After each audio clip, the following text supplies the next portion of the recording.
હવે ઉનાળુ વેકેશન બાળકોને બહુ લાંબુ પડશે. પરીક્ષાઓ પૂરી થવા આવી, કેટલાકને તો પૂરી પણ થઈ ગઈ. તો પરીક્ષા પૂરી થઈ ગયા પછી નાના નાના બાળકો મોબાઈલ ન ટીચ્યા કરે ને આંખો ન બગાડે એ માટે સતત એ લોકોને કંઈક જિજ્ઞાસા જાગૃત થાય એવું કંઈક શીખવવું પડશે. અને એ માટે આજે હું કાગળની એક રમત લઈને આવી છું. આ ચોરસ કાગળ લેવાનો. હવે એવું જરૂરી નથી કે બજારમાંથી પૈસા ખર્ચીને રંગીન કાગળ જ લવાય. ઘરમાં પડેલો કોઈ પણ કાગળ પણ લઈ શકાય. બરાબર. તો આ કાગળને ચોરસ કાપવાનો અને પછી ચાર બાજુએથી આવી રીતે ચાર ખૂણામાંથી આવી રીતે આમ વાળવાનો. બરાબર. જો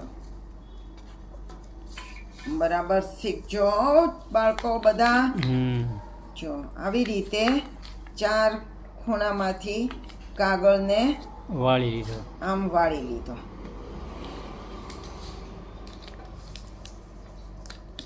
આમ વળી જાય ને પછી એને ઊંધું ફેરવી નાખવાનું. બરાબર. અને ત્યાંથી પણ આ ચાર ખૂણાને આવી રીતે આમ વાળવાના. બરાબર. હા. વચ્ચે સેન્ટરમાં ચારેયના આ ખૂણા સેન્ટરમાં ભેગા કરવાના. બરાબર. જો શું બને છે જોજો હો હમણાં. હા.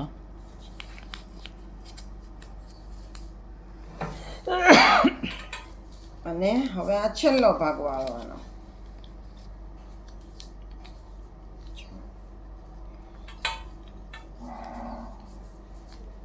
વાળ્યું ને હવે એને ચત્તું કરી નાખવાનું. બરાબર. હવે આ ચાર ભાગ પડ્યા. હા. હવે એને આપણે આમ ઘડી પાડી દઈએ અને હવે એ ચારેય ભાગને આપણે ખોલીએ. જો આ એક ભાગ ખુલ્યો, આ બીજો ભાગ ખુલ્યો, આ ત્રીજો ભાગ ખુલ્યો અને આ ચોથો ભાગ ખુલ્યો. આ ચારેય ભાગની અંદર આપણે આમ આંગળી નાખી દઈએ ચારેયમાં આવી રીતે. તો જો આમ જ્યારે મૂકીએ ને ત્યારે પાંદાની બને. એકમાં સોપારી ભરવાનું, એકમાં ધાણા ભરવાના, એકમાં વરિયાળી ભરવાની, એકમાં કાંઈક બીજો અજમો કે એવું ભરવાનું, સુવા દાણા ભરવાના. તો આમ પાંદાની સરસ મજાની બને. બરાબર.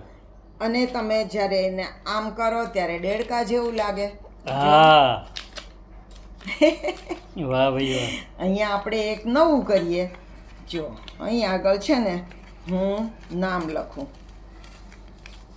જો અહીંયા લખું રાધે શ્યામ. રાધે શ્યામ. અને અહીંયા લખું સિયારામ. બરાબર. સિયારામ. હવે આપણે એને પકડીએ તો જો શું થાય, જ્યારે હું આમ ખોલું ત્યારે અહીંયા આગળ સિયારામ લખેલું આવે. હા. અને આમ ખોલું ત્યારે રાધેશ્યામ લખેલું આવે. બોલો કેવું સરસ થાય છે. હવે આપણે આમાં થોડુંક આગળ જઈએ. બરાબર. આને વળી પાછું આમ ચત્તું કરી નાખીએ, આમ સપાટ કરી નાખીએ. હવે આપણે અહીંયા વાળ્યું ને જેમ એમ અહીંયા આગળ પણ આમ વાળવાનું. ચાર ખૂણા પાછા સેન્ટરમાં ભેળા કરવાનું. હજી આને વાળીએ.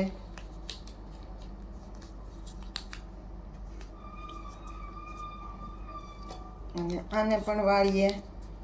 જો ચારેય ખૂણાને આપણે સેન્ટરમાં ભેગા કર્યા. જોયું? હવે એને પાછું ફેરવી નાખવાનું. હવે જોજો શું બને છે. હવે સામસામા બે ભાગને ખોલવાના. આને આપણે આમ ખોલ્યો,